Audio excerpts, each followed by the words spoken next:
So now you see all the tackle boxes out here and the fishing poles and whatnot. So my neighbor across the street from me, he was an older guy. Come to find out, he was a real big fisherman. And his sons, after he passed away, his sons gave me all of these supplies. But he would even design all of his fishing poles. I don't know if there's any. Yes, there's some designs on this fishing pole. But he would do all of that, and I have the kit somewhere that he used to do that stuff. But he was just really big into it, and for me.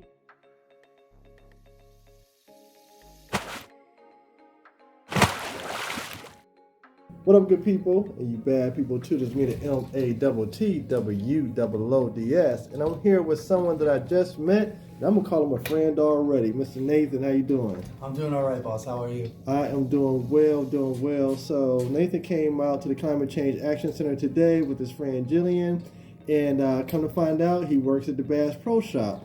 So y'all know me and the groundhog killer right there.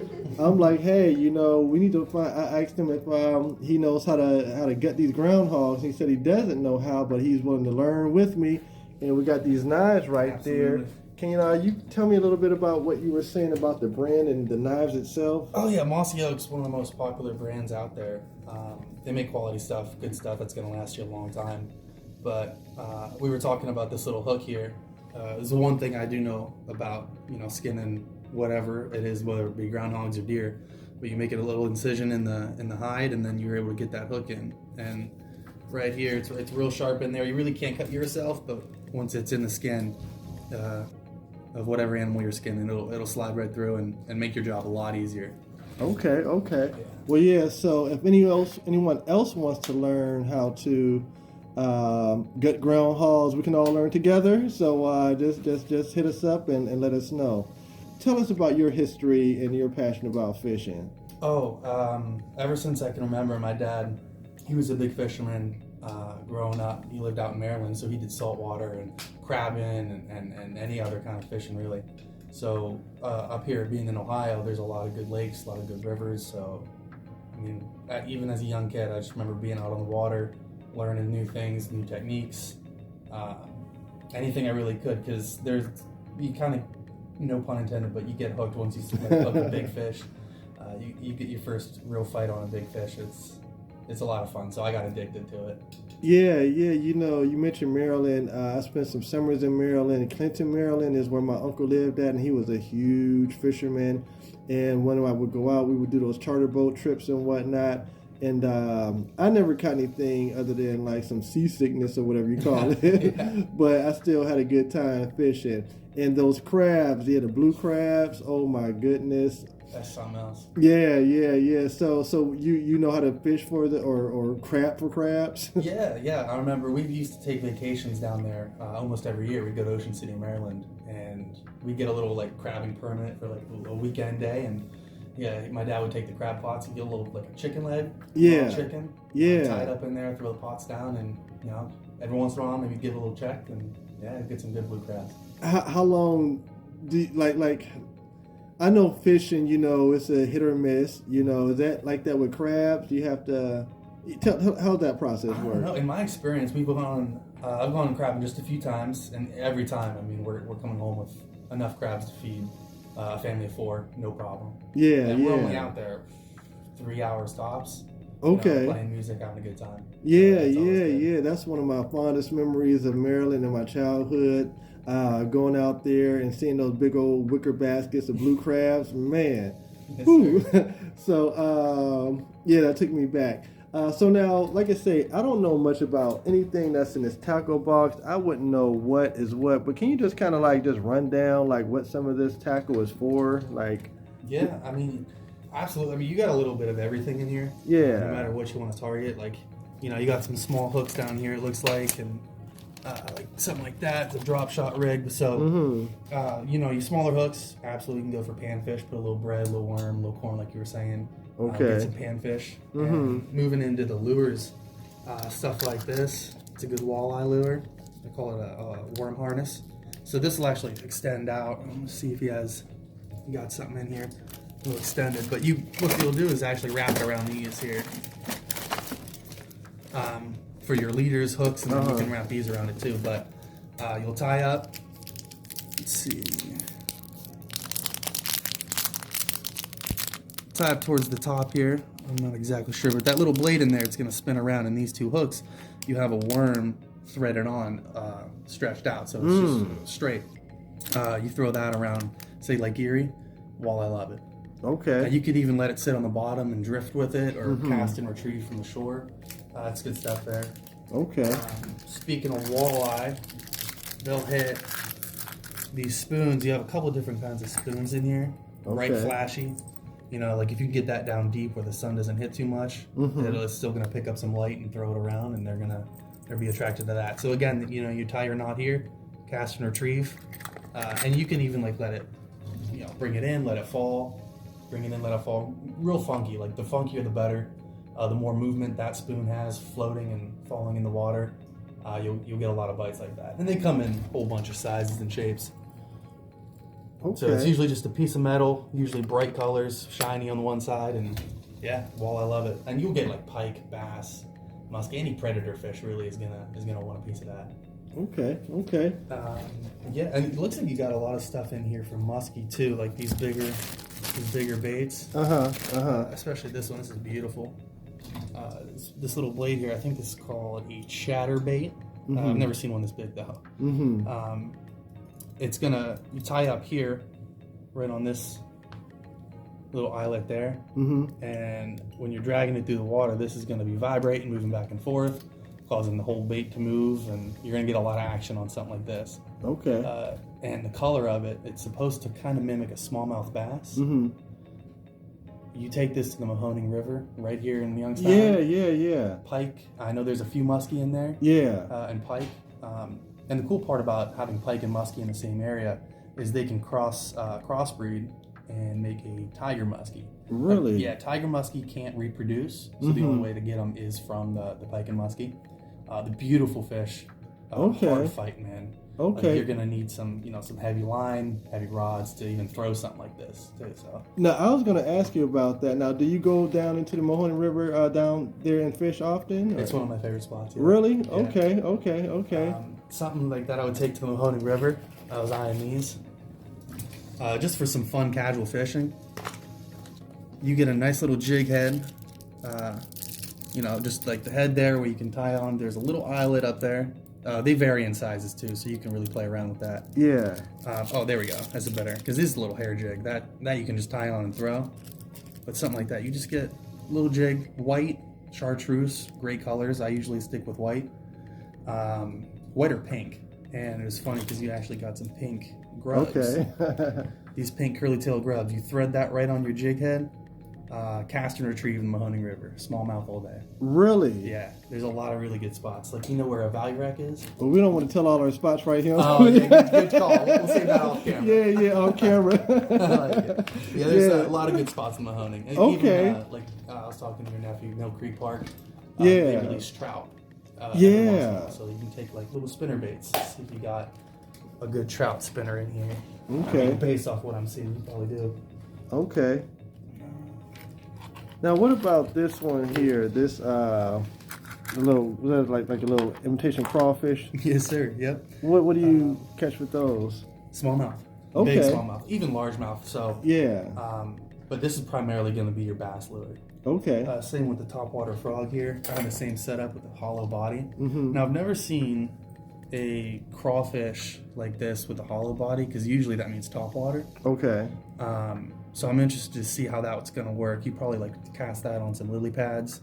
Same with this. Hop it Okay. along. Okay. And these hooks, they're going to be weedless too.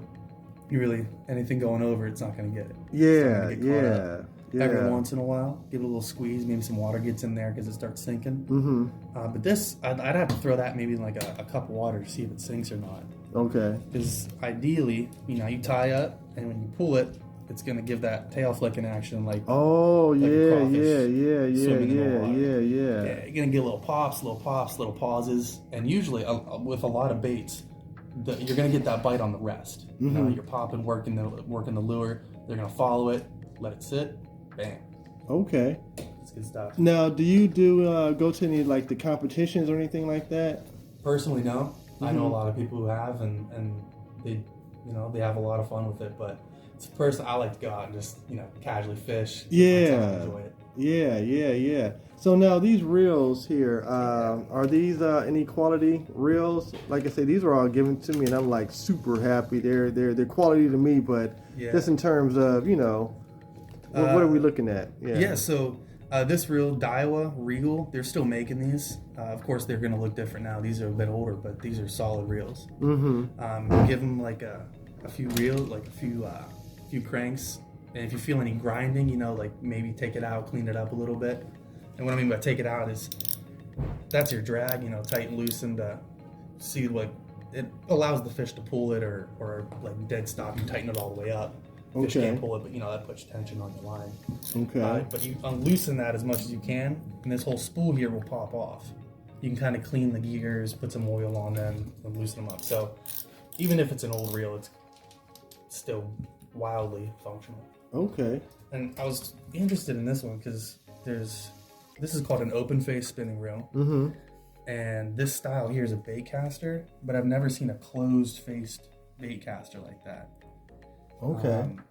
Those is the old push button ones that we all started on. Yeah. But this is a completely different style. So those are the push button, the closed face, usually called spin cast reels. I guess this is the bait cast spin cast. It's pretty sweet. First time seeing something like that. Yeah. And I just like the design, so. Oh yeah, I think it's cool. Yeah. And then this over here, also thicker rod, maybe for bigger bass, bigger predator fish, or even catfish. Something like this, bass, crappie, panfish. Smaller fish, smaller the gear. Okay.